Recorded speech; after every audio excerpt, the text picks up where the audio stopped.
जिला कारागार पहुंचे कारागार एवं होमगार्ड राज्य मंत्री धर्मवीर प्रजापति के द्वारा बंदियों को फल व सुंदरकांड वितरित किए गए।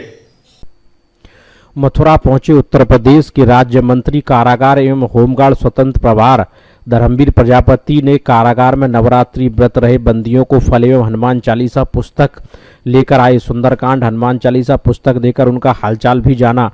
बंदियों को प्रतिदिन सुंदरकांड की महिमा बताते हुए बंदियों को प्रतिदिन पाठ करने हेतु प्रेरित किया। उन्होंने अपने व्याख्यान में कहा कि जो बंदी जिस भी धर्म को मानने वाला है वह उस धर्म के अपने इष्ट को याद करे तथा कारागार में अपने समय का सदुपयोग कर भजन कीर्तन करे, साथ ही अच्छी पुस्तकें पढ़े, आपस में कभी भी अपराध की चर्चा न करे, अन्य चीज़ों की चर्चा करे, ताकि कारागार से बाहर आए तो अपने आप को बदलकर समाज में प्रतिस्थापित करें। मंत्री द्वारा बंदियों की भविष्य में कभी भी कोई अपराध न करने की शपथ दिलाई तथा बंदियों को उनके कारागार में आ जाने के उपरांत परिजनों की परेशानियों के संबंध में अवगत कराया। इस दौरान कई बंदी भावुक होने लगे। बंदियों द्वारा कारागार से छूटने के उपरांत कोई अपराध न करने का आश्वासन दिया। मंत्री के द्वारा 400 बंदियों को फल, सुंदरकांड, हनुमान चालीसा पुस्तक अपने कमलों से वितरित की। फल एवं पुस्तक वितरण के दौरान बंदी पुस्तकों को प्राप्त करने के लिए उत्सुक दिखाई दिए। इस अवसर पर डॉक्टर उपेंद्र पाल सिंह सोलंकी चिकित्सा अधिकारी, डॉक्टर उपल सरकार जेलर, महाप्रकाश सिंह उप जिला, गणेश कुमारी, श्रीमती शिवानी देवी, अनूप कुमार फार्मेसी, सुभाष चंद्र द्विवेदी लेखाकार आदि लोग मौजूद रहे। ललित उपाध्याय, मथुरा, समाचार 24।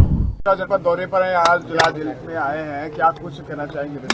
देखिए, शारदीय नवरात्रों में उत्तर प्रदेश की सभी जेलों में परसों तक का आंकड़ा हमारे पास था 1,04,000 से ज़्यादा बंदी व्रत रहे हैं।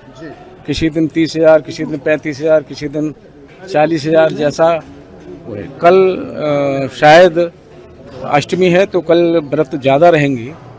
कल हम आए हैं आगरा, तो बस ध्यान में आया, कल कानपुर की जेल में हमने बंदियों के लिए कुछ मिष्ठान और नमकीन वितरण किया, कपड़े भी वितरण किए। फिर आज मथुरा में ध्यान में आया कि बंदियों को कुछ फल, और क्योंकि कानपुर में हमने सुंदरकांड और हनुमान चालीसा की किताबें कुछ बांटी थी, तो बंदियों में जो उत्साह देखने को मिला हमें, फिर मन में आया कि मथुरा की जेल में, आगरा की जेल में भी ये वितरण किया जाए। तो आज हमें आगरा में हमने खोजा तो 200 हमें सुंदरकांड की और 100 हमें हनुमान चालीसा की किताबें मिल पाई। गीता प्रेस गोरखपुर की जो दुकान है उस पर, तो सोचा कि बंदियों को दे दिया जाए, जो उत्साह से बंदी मांग रहे हैं। तो आज यह मथुरा की जेल में लगभग 300 करीब बंदी हैं, महिला पुरुष जो व्रत रह रहे हैं, उनके लिए फल वितरण और सुंदरकांड, हनुमान चालीसा का वितरण का कार्यक्रम है। कल आगरा में करेंगे। क्या मानते हैं कि जेलों में सुधार हुआ है पहले की तुलना में? निश्चित रूप से बहुत कुछ बदलाव हुआ है। और सुधार की दृष्टि से बात करें तो क्या परिवर्तन हुए हैं? सुधार की दृष्टि से बात करेंगे तो ऐतिहासिक काम माननीय मुख्यमंत्री के नेतृत्व में सरकार जब से बनी है तब से हुए हैं।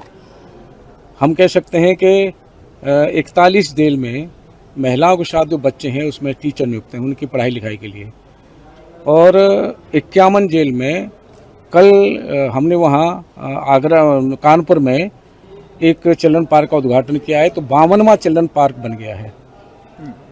बंदियों के लिए पढ़ाई लिखाई के लिए हमने जो छूट दी है, तो पिछले साल का और इससे पहले की साल में अगर हाई स्कूल और इंटर में जितने बंदियों ने परीक्षा दी उसमें 90% बंदी हमारी परीक्षा पास हुई हैं।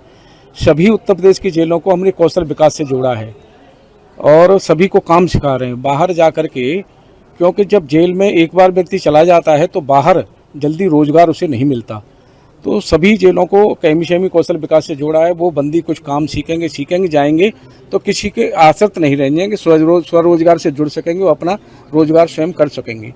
ये प्रयास हमारा है। देखा जाता है कि तमाम निर्दोष लोग जेलों में बंद है, सरकार उनके लिए कोई ऐसा कानून या कोई ऐसी प्लानिंग में करेगी? ये हमारे पास बंदी भेजे जाते हैं न्यायालय के माध्यम से, जब उन्हें दोष सिद्ध हो जाता है तो भेज दिए जाते हैं। हम लोगों का दायित्व बनता है कि उनकी देखरेख ठीक हो, उन्हें भोजन ठीक से मिल जाए, साफ सफाई उनके लिए अच्छी हो, मिलाई उनकी ठीक से हो जाए, वो काम हम लोग कर रहे हैं। और रही बात वो जो आप बंदियों की कह रहे हैं, इस कार्यकाल में सबसे ज़्यादा बंदियों की रिहाई हुई है। 6,000 से ज़्यादा बंदी छूटे हैं। लगभग अब तक 800 बंदी ऐसे छोड़े गए हैं जो छोटे छोटे जुर्माने में बंद थे, अर्थदंड में बंद थे, लगभग 800 बंदी छूट चुके हैं। ये बहुत बड़ा बदलाव देखने को मिला है। जेलों में क्षमता से ज्यादा बंदी है, क्या व्यवस्था है सरकार के पास में नहीं है? ये आपकी बात ठीक है, लेकिन जेलें अब अगर देखेंगे तो अंग्रेजों के समय में, देश की आज़ादी से पहले की जेलें बनी हैं, उस समय की जो व्यवस्था थी उस हिसाब से बनी है। जहाँ जेलों में जगह है वहाँ हम बैरक बनवा रहे हैं, जिन जिले में जेल नहीं है वहाँ हम जेल बनवा रहे हैं। ललितपुर में केंद्रीय कारागार बनाने जा रहे हैं, हाथरस में जेल नहीं है, वहाँ हाथरस में ज़मीन खरीद ली गई है, बनाने जा रहे हैं। सहारनपुर में जो कंजेस्टेड है, शहर में आ गई है, उसे हम चेंज कर रहे हैं। मुजफ्फरनगर की जेल को चेंज कर रहे हैं। ऐसे ही हम बलिया में और तमाम जिलों में 10 जिले ऐसे हैं जहाँ हम नई जेलें बना रहे हैं। इटावा में जेल बन चुकी है, क्रियाशील हो गई है, श्रावस्ती में क्रियाशील होने जा रही है। इस तरह हम व्यवस्था कर रहे हैं। मंत्री जी, जो